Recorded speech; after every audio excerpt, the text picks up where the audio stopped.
Sir, we extend our sincere gratitude. Your words resonated deeply and have left us inspired, enriching our understanding of the subject. It is our distinct honor to have amongst us Shri Bhupender Yadav, Honorable Union Minister, Environment, Forest and Climate Change. Sir is a visionary leader whose unwavering dedication and commitment have contributed significantly to the nation's progress. Ladies and gentlemen, please join me in a resounding welcome for Sir to share his views on the crucial subject, One Nation, One Election.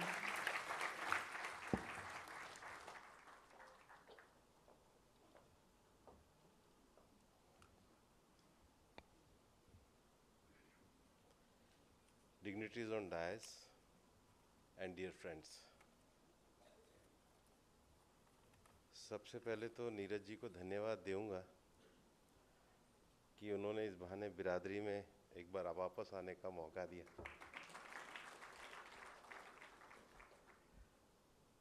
मेरे से पहले हमारे law commission के member Shri Hitesh Jain ji ने आपके सामने concept रखा, फिर हमारे मित्र चेतन शर्मा जी ने अपने अंदाज में आर्गुमेंट रखा, उसके बाद जस्टिस राजेंद्र मेनन जी ने उसके जुडिशियल स्क्रूटनी करी और फिर मेघवाल साहब ने आगे का रास्ता हम सबको बता दिया। तो मेरे पास अब कुछ कहने को बाकी नहीं है। हमारे देश की जो सबसे बड़ी ताकत है और जिस पर हमारे देश को गर्व है वो डेमोक्रेसी है। दुनिया में 1/3 देशों में तो डेमोक्रेसी नहीं है, या तो मोनार्क है या आर्मी है या एक सिंगल पार्टी का रूलिंग है, और बहुतायत ऐसे भी देश हैं जहाँ डेमोक्रेसी है तो कई बार कहते हैं क्रिप्टो डेमोक्रेसी है। लेकिन हमारा देश इस बात पे गर्व करता है कि 140 करोड़ लोगों का ये देश एक संवैधानिक मूल्यों को लेकर के इस देश में संविधान को ही अपना धर्म मान करके, संविधान को ही अपना मूलभूत शासन का प्रेरणा मान करके संविधान आधारित डेमोक्रेसी पर हम चलते हैं। और मेरे सामने बैठे हुए मेरे बंधु और बहन ये डेमोक्रेसी में नागरिक अधिकारों के सबसे बड़े रक्षक हैं। और इसलिए हमारी जो डेमोक्रेसी है उसमें हम लोगों ने इंस्टीट्यूशन मेकिंग पे बहुत जोर दिया है। इंस्टीट्यूशन की इंटीग्रिटी को बनाना, इंस्टीट्यूशन में परंपराएं डेवलप करना, इंस्टीट्यूशन में डिसिप्लिन डेवलप करना और इंस्टीट्यूशन की डिग्निटी को बनाए रखना। हमारे देश में कानून बनाने का सर्वोच्च अधिकार संसद के पास है, लेकिन हमारे जो कुछ इंस्टीट्यूशन हैं, हमारी जो फोर्सेस हैं वो अपॉलिटिकल हैं। दुनिया के बहुत सारे देशों में फोर्सेस का व्यवधान रहता है, लेकिन हमारी फोर्सेस एकदम कटिबद्ध और एकदम देश के लिए, सुरक्षा के लिए एक डेडिकेटेड काम करने वाली फोर्स जैसा एक महत्वपूर्ण इंस्टीट्यूशन है। हमारे यहाँ पर जो जुडिशरी है, दुनिया में उसकी सराहना होती है कि हमारे पास एक इंडिपेंडेंट जुडिशरी है, और हम इस बात पे गर्व करते हैं कि हमारे पास एक न्यूट्रल, निष्पक्ष चुनाव आयोग है, और इसको आगे बढ़ाने की, इस व्यवस्था को आगे बढ़ाने के लिए काम करते हैं। मैं जब आपको ये कह रहा हूं कि हमारे यहाँ पे संविधान सर्वोच्च है, तो आखिर संविधान की भी प्रेरणा हम कहाँ से लेते हैं? संविधान के जो उद्देश्यों को लिखा गया है वो हमारे संविधान की प्रस्तावना में, प्रेएम्बल में लिखा गया है। और हमारे संविधान की प्रस्तावना हमको कहती है कि हमको एक ऐसे देश की रचना करनी है जिस देश में सामाजिक, आर्थिक और राजनीतिक न्याय सबको प्राप्त हो। हम जो भी कोर्ट ऑफ लॉ में, पार्लियामेंट के लेजिस्लेशन पार्ट में, गवर्नेंस के पार्ट में जो भी हम काम करते हैं, हमारा पहला उद्देश्य यह है कि देश के सभी नागरिकों को सामाजिक, आर्थिक और राजनीतिक न्याय प्राप्त हो। और हमारे निर्णयों की समीक्षा भी उसी तरीके से की जाती है, सर्वोच्च न्यायालय के द्वारा भी समीक्षा उसी तरीके से की जाती है। और इसलिए हमने नागरिक अधिकारों को बहुत महत्व दिया है। उसके लिए न्यायपालिका को हस्तक्षेप का अधिकार दिया और दूसरी तरफ राज्यों के जो हमने ड्यूटीज तय किए हैं उसको हमने ऐसे बाध्यकारी नहीं बनाया। हमारे संविधान की रचना में हमने इस प्रकार का एक व्यवस्था निर्मित करी है। लेकिन ये जो सामाजिक, आर्थिक और राजनीतिक न्याय की बात हम करते हैं, इसके साथ ही लोगों को हमने स्वतंत्रता दी है, एक्सप्रेशन की, बिलीफ की, फेथ की और वर्शिप की।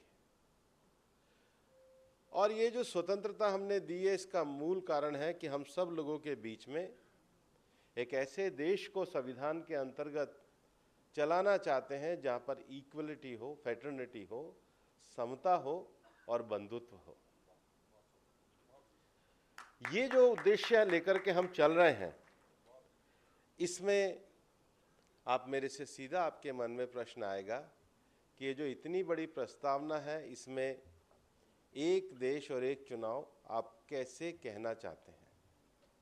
स्वाभाविक रूप से, क्योंकि आज हमारी चर्चा का जो विषय है वो एक देश एक चुनाव है।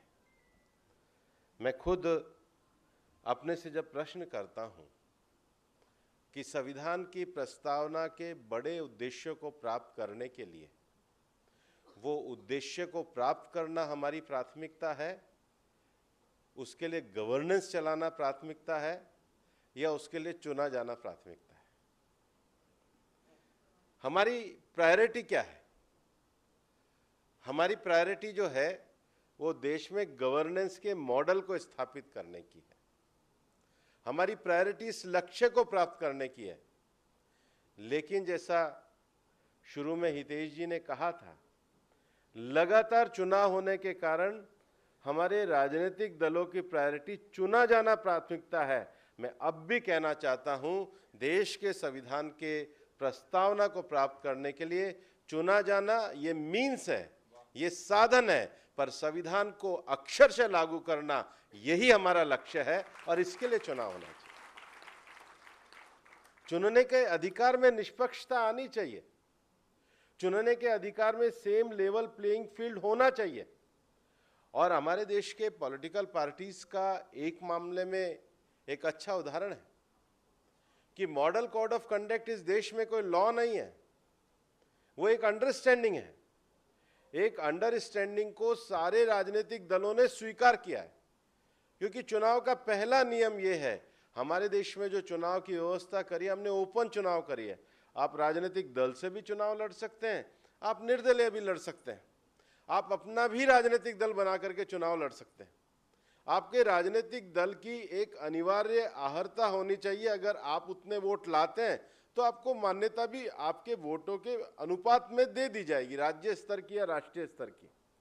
तो चुनाव में हमने ये जो भाग लेने की स्वतंत्रता दी है, ये इसीलिए दी है कि देश के लोकतंत्र में हर व्यक्ति भागीदारी कर सके।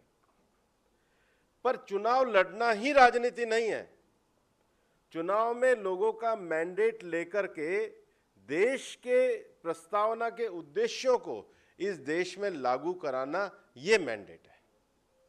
और इसलिए हमने जो अपनी संवैधानिक रचना करी है, मतलब आर्टिकल 82 से जब शुरू होती है विधान पालिका, संसद के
ने शासन किया, फरवरी में 2014 में चुनाव आ गए लोकसभा के, और फरवरी से लेके मई तक लोकसभा के चुनाव रहे। फिर वापस से पूरा बजट सरकार का पेश किया। जून में ये कहा कि अब चूंकि लोकसभा के चुनाव हो गए इसलिए नगर पालिकाओं के चुनाव कराने, तो जुलाई में फिर आचार संहिता आ गई। जुलाई अगस्त में नगर पालिकाओं के चुनाव हुए, सितंबर खत्म हुआ, अब का अक्टूबर में पंचायतों के और जिला परिषद के चुनाव कराने, नवंबर में वो चुनाव हुए। तो एक राज्य सरकार सितंबर 2013 से और दिसंबर 2014 तक तो चुनाव में बिजी रही। तो पहला 1 साल चला गया और बाद का तो 1 साल चला ही जाता है। तो मांग करके लाए थे कितने दिन, 2 आरजू में चले गए, 2 इंतजार में। सरकार कहाँ चलेगी? और इसलिए देश में अगर फिर मैं कहना चाहता हूं, संविधान के पवित्र उद्देश्य को प्राप्त करना है, जिसका लक्ष्य लोगों को सामाजिक, आर्थिक और राजनीतिक रूप से न्याय देना है। अगर हमको संविधान के उस पवित्र उद्देश्य को प्राप्त करना है जिसमें हमको सबको समता और बंधुत्व का भाव देना है, हमको ऐसा एक्सप्रेशन देना है जहां पर सब लोगों को अपना फेथ मानने की स्वतंत्रता हो, तो देश में एक बार चुनाव कराने के बाद फिर सब 4 साल तक शासन करे, उस दिशा की ओर देश को जाना पड़ेगा। ये कोई एक राजनीतिक दल का उद्देश्य नहीं हो सकता है। बाकी सारे विषय यहां पर बताए गए हैं, बजट कम होगा, खर्चा कम होगा, या आज हमारे देश में अगर 140 करोड़ का देश है तो हमारे को कई तरह की ज्योग्राफिकल बाउंड्रीज हैं। आपको दिल्ली में बैठ करके लगता है कि चुनाव कराना आसान होता है, पर एक श्रीनगर से उठ करके और बिल्कुल अंतिम बॉर्डर पे जो व्यक्ति चुनाव कराने जाता है, या उत्तराखंड में देहरादून से निकल के और माना बॉर्डर पे जाके चुनाव कराने जाता है, या अरुणाचल में ईटानगर से निकल के अंतिम बॉर्डर तक चुनाव कराने जाता है, पूरी एक फोर्सेस के डिप्लॉय होने की, इलेक्शन कमीशन के लगने की एक पूरी प्रक्रिया है। और सबसे बड़ी बात है कि ये ठीक है, हमने फेडरल स्ट्रक्चर में एक बात करी थी कि हमने कहा था कि चुनाव आयोग केंद्र का होगा, 324 में उसको सुपरिंटेंडेंस की हमने पावर दी है, लेकिन उसके साथ हमने राज्य का भी चुनाव आयोग बनाया है। अब देश में 2 मतदाता सूची हो गई है, एक राज्य की मतदाता सूची, एक केंद्र की मतदाता सूची। और दिल्ली जैसी जगह पे भी मतदाता सूची जब राज्य के चुनाव आते हैं तो अलग पब्लिश है, केंद्र की अलग है। और इसलिए जो व्यापक परिवर्तन किया जा रहा है वो इसीलिए किया जा रहा है कि मतदाता सूची फाइनल होनी चाहिए। यहां बैठे हुए कई वकील हैं, कई बार जब चुनाव आता है और पर्ची आते हैं तो घर में पूछते हैं अपना वोट की कौन से पोलिंग बूथ पे है। तो इसकी सुनिश्चितता होनी चाहिए। मेरे को जैसे अपनी चीजें, अपना टैक्स, अपनी सारी चीजें पता है, मेरे को अपना एपिक नंबर पता है कि राज्य की विधानसभा का भी मतदान होगा तो मेरा ये एपिक नंबर है, केंद्र में भी ये है। तो मतदाता सूची की एकरूपता होना इस देश में सबसे ज्यादा जरूरी है। और मतदाता सूची की एकरूपता होने में आजकल तो सभी राजनीतिक दलों ने कहा कि भाई इसकी मतदाता सूची की एकरूपता होनी चाहिए। तो एकरूपता तो यही होगी कि मतदाता सूची को एक तरीके से प्रकाशित किया जाए, और अगर किसी को ऑब्जेक्शन है तो उसके ऑब्जेक्शन मांगे जाए। अब ऑब्जेक्शन मांगे जाने में भी कई लोगों को ऑब्जेक्शन होने लगा। जब हमने ऐसी प्रक्रिया बनाई है कि हमने कहा है कि सरकार की तरफ से एक बीएलओ है, राजनीतिक दल की तरफ से एक बीएलए है, और सूची उसको उपलब्ध कराई जाती है। हर राजनीतिक दल के नीचे बीएलओ में ये सूची उपलब्ध कराने का एक प्रावधान है, लेकिन इसकी एकरूपता होनी आवश्यक है। इसलिए एक मतदान, एक चुनाव के साथ एक मतदाता सूची को भी इस संशोधन के अंतर्गत लाया गया है। और 3 चीजों की अगर कंफर्मेशन इस देश में हो जाए, वोटर लिस्ट का कंफर्मेशन, मतदान केंद्र का कंफर्मेशन और एग्जैक्ट वेरिफिकेशन, तो हम काफी सारी समस्याओं से इस देश में निजात पा सकेंगे। हमारे देश में संविधान सर्वोच्च है और संविधान गतिशील भी है।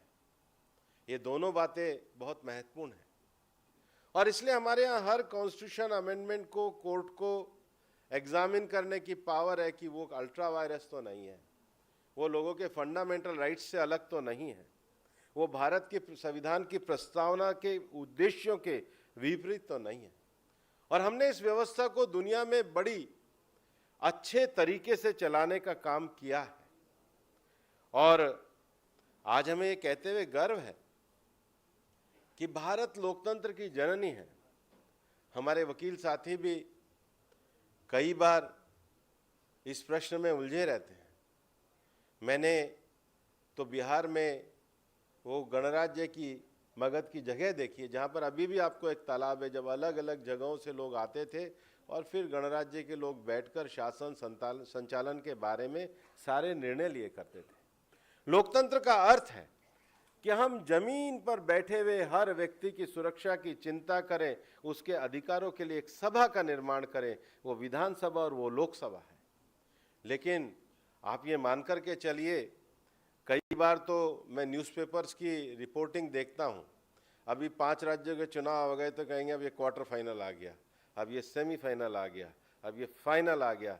चुनाव क्वार्टर फाइनल, सेमीफाइनल और फाइनल नहीं है। चुनाव इस देश की जनता से मैंडेट मांगकर उनकी सेवा करके देश को आगे बढ़ाने का काम है और उसके लिए एक साथ चुनाव होना बहुत आवश्यक है। ये चुनाव सीधे सीधे लोकतंत्र के मूल्यों को स्थापित करने के लिए है। ये आम आदमी और गरीब आदमी की आवाज को संसद में सही तरीके से रखने के लिए। तो जब उद्देश्य इतना पवित्र है तो कभी भी मीन्स ऑब्जेक्ट नहीं हो सकता है, साधन उद्देश्य नहीं हो सकता है। साधन की पवित्रता के लिए उसकी एक रूपता का होना आवश्यक है। साधन की पवित्रता के लिए उसका समरसता होना आवश्यक है। साधन की एकरूपता होने के लिए उसके प्रति विश्वास को जगाने का फेयर मीन्स का एक तरीका देना आवश्यक है। और इसलिए एक बहुत बड़ी राजनीति इस देश में चल जाती है क्योंकि लगातार चुनाव हो रहे हैं, हर बार चुनाव हो रहे हैं। तो चुनाव ना हुआ, मान लो कि एक स्कीम का के प्रमोशन का चुनाव हो गया, दिल्ली ने तो 10 साल तक देखा ही था। चुनाव सीधा सीधा लोगों के राजनीतिक विषयों को उठाने के लिए होना चाहिए और चुनाव कोई रेवड़ी बांटने की जगह परफॉर्मेंस की राजनीति का चुनाव होना चाहिए। वो तभी होगा जब चुनाव का हम एक टर्म्स तय करेंगे। दूसरा, किसी प्रकार का अस्थायित्व तो नहीं होना चाहिए। आज हम जब दुनिया के तीसरे नंबर की इकोनॉमी बनने जा रहे हैं तो हमारी इकोनॉमी, हमारी इकोनॉमिक नीतियों, हमारी सरकार की निरंतरता में कोई अस्थायित्व तो नहीं आना चाहिए। 5 साल का पूरा मैंडेट एक साथ किसी भी सरकार का हो, लेकिन विधानसभा से लेकर लोकसभा से और नीचे तक एक 5 साल का मैंडेट होना चाहिए ताकि भारत की अर्थव्यवस्था पे किसी भी मध्यावधि चुनाव का नहीं, भारत की अर्थव्यवस्था तय है कि वो एक बार चुनी जाएगी और 5 साल तक कंसिस्टेंसी को लेकर हम आगे बढ़ने की बात करेंगे। तीसरा, जब हम केंद्र सरकार आज मान लीजिए जीएसटी जैसे कर का संग्रह करती है तो राज्यों के और केंद्र का दोनों का कलेक्शन है, बंटवारे का भी पूरा एक वही सिस्टम है। तो अगर एक साथ सरकारें चुन के आएगी तो जो रिफॉर्म्स हुआ है उस रिफॉर्म्स में एक साथ ही राज्य और केंद्र में बहुत सुगमता के साथ शासन संचालन की नीचे तक चीजें जाएगी। और हम सबसे बड़ी बात है, हमको हिंदुस्तान में अपने संघीय ढांचे पे गर्व है। हमारा संघीय ढांचा हमारे संविधान का मूलभूत ढांचा है। हमारा फेडरल स्ट्रक्चर ये हमारे संविधान की आत्मा है। और इसलिए कुछ लोग ये मिथक खड़ा करना चाहते हैं कि फेडरल स्ट्रक्चर में क्या रहेगा। मेरा तो बल्कि उल्टा मानना है कि छोटे राजनीतिक दल जो होते हैं, हालांकि मैं इस बात पे गर्व करता हूं कि मैं देश के सबसे बड़े राजनीतिक दल का सदस्य हूं, लेकिन लोकतंत्र में हमको सबकी आवाज के लिए शासन करना होता है। हमको सब आवाजों को प्रतिनिधित्व देने के लिए शासन करना होता है। हमको लोकतंत्र का शासन ये समग्रता के साथ करना होता है। और इसलिए हमारी पार्टी ने भी अगर सबसे बड़ी पार्टी बनी है तो अपने साथी दलों को 25 साल से नहीं छोड़ा है। 25 साल से एनडीए के अपने सब साथियों को लेकर के हम चल रहे हैं, क्योंकि राजनीति की समग्रता में हम सबकी सहभागिता को लेकर के चलना चाहते हैं। लेकिन छोटे राजनीतिक दलों को अभी विधानसभा लड़ना पड़ा, अभी लोकसभा लड़ना पड़ा, अभी पंचायत लड़ना पड़ा, उनकी भी तो शक्ति जाया होती है। अगर देश में सबको पता है कि 5 साल में एक बार चुनाव रहेगा तो सबके संसाधन और सारे विषय ये एक तरीके से चलने वाले हैं। मैं आपको ये कहना चाहता हूँ कि इस देश में निष्पक्ष चुनाव के लिए बहुत आवश्यक है कि निष्पक्ष चुनाव के लिए हमारी मतदाता सूची भी निष्पक्ष हो, और मतदाता सूची की निष्पक्षता के लिए जो भी कार्रवाई चले उसमें सबको भाग लेना चाहिए, और भाग लेकर के सबको उसमें आगे बढ़ कर के करना चाहिए। मेरा ये मानना है कि हमारे देश ने बहुत ही अच्छे तरीके से इस लोकतंत्र को बढ़ाया है, और लोकतंत्र को बढ़ाने के लिए जिन भी नेताओं ने योगदान दिया है उन्होंने विचार, उद्देश्य, मिशन और मर्यादा के साथ दिया है। ये मर्यादा हमने देश के संस्थानों को बनाने के लिए खड़ी करी है। ये मर्यादा, जैसा मैंने कहा है, हमने एक स्वतंत्र न्यायपालिका और एक निष्पक्ष चुनाव आयोग के लिए बनाई है। ये मर्यादा हमने लोगों की आवाज़ उठाने के लिए मुखर पार्लियामेंट और लेजिस्लेटिव काउंसिल और लेजिस्लेटिव असेंबली के लिए बनाई है। संविधान अपने मूलभूत उद्देश्यों को जो प्रस्तावना में बताता है वो उस मर्यादाओं का पालन करने के लिए संविधान है। और इसलिए ये इसको केवल एक अमेंडमेंट को केवल कानूनी तर्ज पे नहीं देखना चाहिए। देश के संविधान के जो अमेंडमेंट होते हैं वो व्यापक रूप से भविष्य में आ रही भारत को बनाने की चुनौतियों के लिए होते हैं। देश के संविधान के जो अमेंडमेंट होते हैं वो सभी लोगों को सामाजिक, आर्थिक और राजनीतिक न्याय देने के लिए होते हैं। और अगर बार बार एक साथ चुनाव की एकरूपता ना होने से हमारे देश की अर्थव्यवस्था को नुकसान होता है, अगर एक साथ चुनाव ना होने से सामाजिक न्याय को नीचे तक पहुंचाने में बार बार व्यवधान आता है, अगर एक साथ चुनाव होने से देश में राजनीतिक अस्थिरता का वातावरण बनता है, तो मैं ये कहना चाहता हूं कि एक देश एक चुनाव ये हमारे संविधान की प्रस्तावना के सामाजिक, आर्थिक और राजनीतिक न्याय का सबसे बड़ा उपकरण बनेगा। हम सब मिलकर के इसके लिए लोगों को शिक्षित करें, यही मैं आपसे निवेदन करना चाहता हूं। बहुत बहुत धन्यवाद। Thank you so much, sir. Sir, we are grateful for your presence today and for you to have shared your views on the topic. We also have amongst the audience today, Mr. Vijay Bishnoi, Mr. Darshan Angor, Mr. Abhishek Kaushik, Mr. Ram Kumar, Mr. G.G. George, Mr. Vikas Tripathi, Mr. Rajpal Kasana. I request Mr. Somava, Mr. Bhavatosh, Mr.